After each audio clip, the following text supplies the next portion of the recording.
magandang araw mga katulong. So of course, alam niyo naman, pag ganitong view, ibig sabihin nasa labas tayo.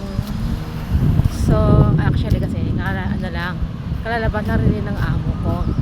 So sabi ko sa kanya, lalabas din ako. Kaya nga, sometimes, asamin nila nga, yung parati, yung akala ng taga-amin o mga tao dun sa, sa Pilipinas. Akala nila is marami akong pera. Hindi ako nawawalan. Kasi nga, araw-araw daw, lumalabas ako. Alam nga naman na mag-ano ako ng buong araw sa may bahay. Kung pwede naman ako makapaglabas. Tapos, yung, kasi, yung condo, kung saan nakatira yung amo ko,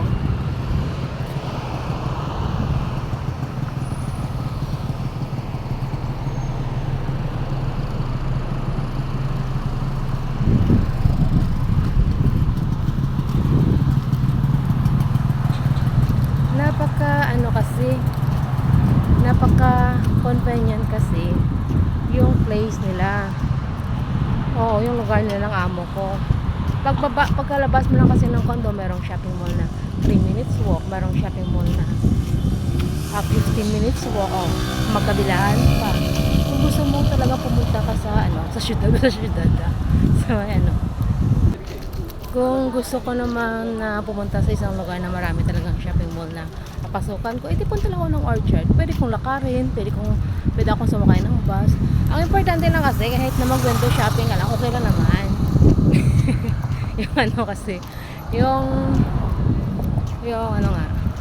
Yung basta may pamasahe ka lang, may pangkain ka lang, o ayos na sa akin yun. Kasi hindi naman ako mahilig mamili-mili unless talaga na kailanganin ko yung item na yun, yung bagay na yun, di ba?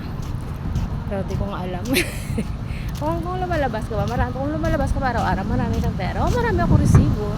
Ganun. Pero pera, pasensya ka na lang.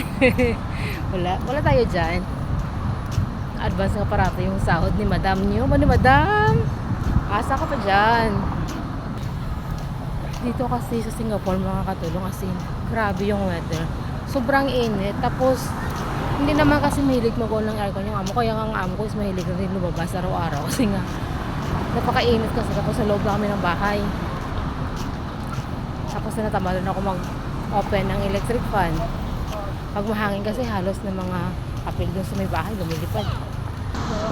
So sometimes talagang lumalabas naman ako. Wala para makapag-walking kahit na konti lang ng mga tingin lang. Sana dito tayo sa may view ngayon. Labas na naman ako ng saglit, tapos uwi. Siguro mga 1 hour. 1 hour na pag-alagala dito. Hindi mo na rin nila kung saan ka ba talaga pupunta. Kasi sa totoo lang, sinusudulan ko lang yung pa kung saan siya mapadpad. Tsaka, thankful lang ako sa amo ko kasi nga anytime pwede akong lumabas. Kasi hindi kasi lahat ng employer is ina-allow yung mga katulong nila na lumabas. Before kasi ganun ako kahit na magpaalam ka pa sometimes, as long as na hindi talaga importante yung kailangan mo sa labas, hindi ka makakalabas. Pero sa ngayon kasi marami namang mga employer na ina-allow yung mga katulong nila na lumabas as long as matapos nila yung trabaho. Sa akin naman is matapos or hindi, as long as nakapagpaalam ako. Hindi naman ako nagstay sa labas na matagal. Kaya okay lang sa akin. So yun lang, hanggang dito na lang ako. Maraming salamat at paalam. Bye bye!